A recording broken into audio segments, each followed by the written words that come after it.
On the 18th of September 1943, a top-secret German mission to Canada departed Kiel in Germany aboard U-boat U-537. U-537 left Kiel, stopped briefly in Bergen, Norway, and then continued.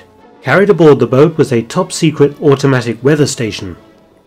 It could transmit weather data directly to Germany, vital for German forces' operational planning in Europe. The brainchild of Siemens engineer Dr. Sonnenmeyer, the Wetterfunkgerät 26, the sixth in a series of 21 stations, would be erected in enemy territory. The station consisted of various measuring instruments, a 150-watt Lorenz 150 FK type transmitter, and 10 canisters with nickel, cadmium, and dry cell high-voltage batteries. The Germans had tried to use surface ships and U-boats to take weather readings, but the Allies had honed in on the U-boats' radio transmissions, making this a hazardous task. Several U-boats were destroyed in this way, and also it was a waste of the boat's potential when they could have been hunting convoys.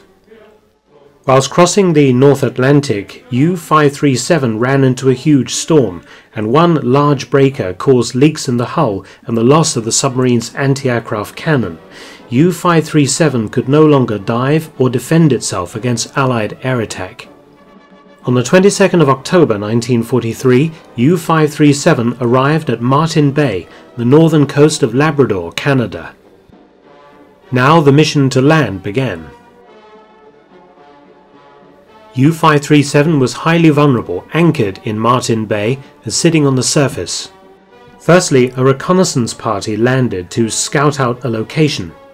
They found a site 400 yards ashore and would build the station atop a hill 170 feet high. Over the next 2 days, Dr. Sommermeier, his assistant from Siemens, and 10 crew ferried the large amount of equipment to shore and set it up on top of the hill. In the meantime, other crew, armed with MP40 machine pistols and Mauser rifles, set up a defense perimeter around the worksite. The only interference to the operation came from an inquisitive polar bear, who was quickly dispatched.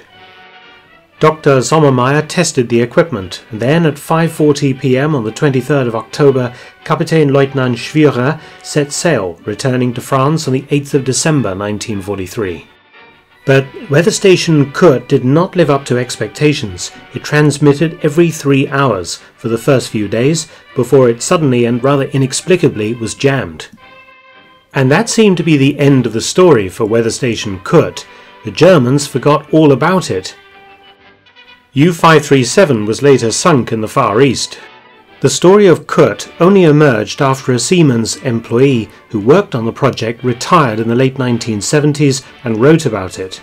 Photographs of the weather station emerged. Then the involvement of U-537 emerged. In 1980, a historian and Canadian Coast Guard set out to find weather station Kurt. Incredibly, the station with its snow-camouflaged mast and transmitter was still intact after 37 years in the elements.